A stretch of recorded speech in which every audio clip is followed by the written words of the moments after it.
Mga kaibigan, si Ramil ito. This is Ramil again at Ramil Vlog Boy. We are going to do another fun time this Sunday. This is how we do kayak here in the United States. I went to a park. I paid something for me to be able to do a 1-hour kayak. It's a little bit hot, but it's okay. It's just a one time. We'll see. We're facing the lake. We're in. It is really hot. Let's see the ducks. Magilong kata. Ako'y umagawa sa tubig kunya. Ang akong mami ug mama o diri. Oh, correct. Hello. Okay. Hi. Para sa mga Sambuangenyo, Sambuangenya. Oh, right. Ga-vlog ko para mga deato, dealya de Santa Maria, Pasunanga, sa basic ko sa Alcaya, Latin America. So we got ducks. We're feeding them. So sasabay po tayo sa kayak. Do I sit down first? Yeah, just give me a second. Alright, feel free to sit down. Keep it. You can get push it. Oh, you have to put in the middle? Yeah, keep it here. Okay. Yan po mga kaibigan. Tayo ay babangka-bangka lang dito sa paddle ng Potomac, Fairfax. Ito yung mga tubig.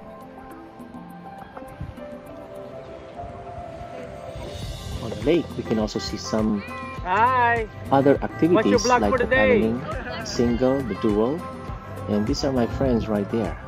They're having their special moments. Of course, it's me again, just driving around, looking what's around me. Ang gagawin lang natin ay magpapaddle lang tayo ng 1 oras. While we paddle, I have a suit. Nandun po. Paddle lang po tayo dito sa Amerika.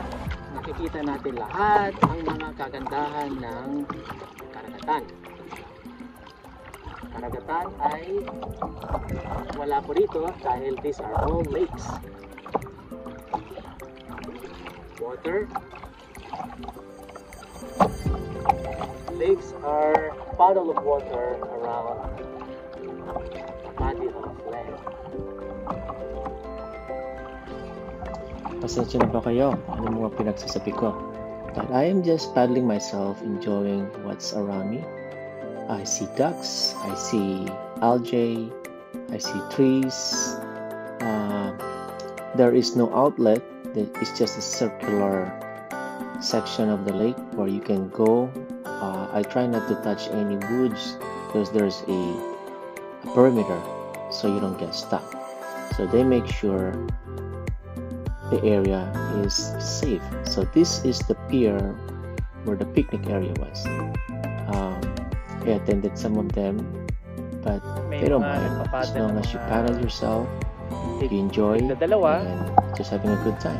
Life in America is peaceful, quiet. As long as it doesn't rain, you're on the go. Right now, I'm not paddling. I'm just resting while in the middle of the lake. In this area, we are looking at where the ducks are located. You can't really see it, but it's on the area where you see those grinds on the ground. So this is the facing part. It's kind of scary if you're not used to it, but the kayak doesn't tip over as long as you stay straight. You're safe. Mainit. It's hot. But it's nice to row. I'll go to the other side of the boat. So I was speeding up a little bit. I was checking how fast can I go. Going to the forward section of the river. By your own. Make sure when you kayak, you do left and right. You don't do right side, otherwise you'll be on a circle. We are approaching the ducks, and this is how they dive, looking for fish, snails, anything under they can see. They breathe. I don't think they breathe, but they're good water drivers.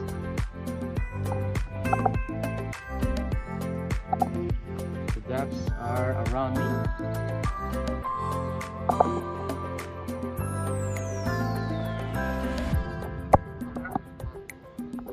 The ducks are called pato in Yan po yung mga duck Tagalog, ko, no? which is in Philippines. Yan. But here, I don't think they eat those ducks. They're actually like just nature part of the lake. So, and now I'm Pahinga resting. muna tayo. You know, after an hour.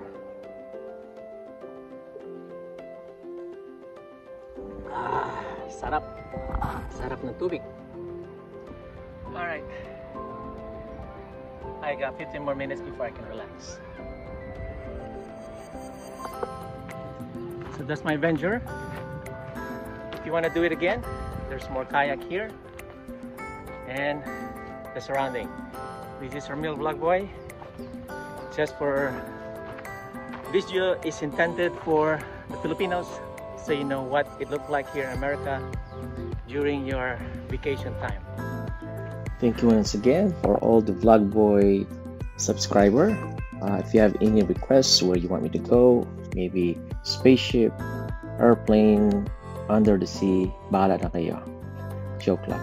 Pero just for me to give fun time to people who wants to experience and witness what America looks like. So paalam ulit. Vlog Boy po. Hasta la vista. Bye-bye.